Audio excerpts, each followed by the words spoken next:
ভোর রাত্রে যখন সাহরি খাইতে উঠবেন, সাহরি খাওয়ার পর ফজরের আজানের আগে আপনি 10 মিনিট 5 মিনিট একটু আল্লাহর কাছে কেবলামুখী হয়ে হাত তুলে রুমের লাইটটা বন্ধ করে একটু আল্লাহর সাথে কথা বলবেন।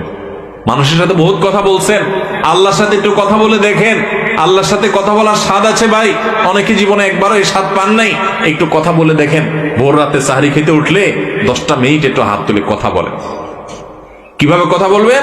কথা বলবেন এইভাবে, ও আল্লাহ, কত গুনাহ আমি করেছি, কত পাপাচার আমি করেছি, মরতে আমার হবে, তোমার কাছে যাওয়া আমার লাগবে আল্লাহ।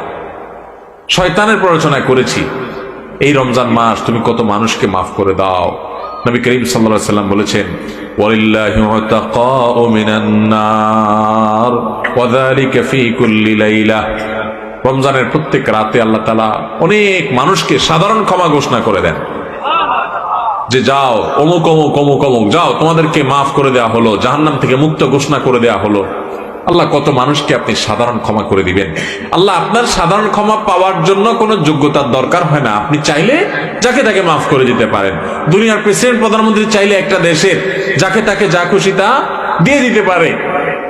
তাদের যদি ক্ষমতা, তারা তো মানুষ। আল্লাহ আপনি তো মহান সৃষ্টিকর্তা, আপনি তো চাইলে আমার সব অপরাধগুলো মাফ করে আমাকে ফেরেশতা বানায় ফেলতে পারেন, পারেন না আল্লাহ? তো আল্লাহ আপনি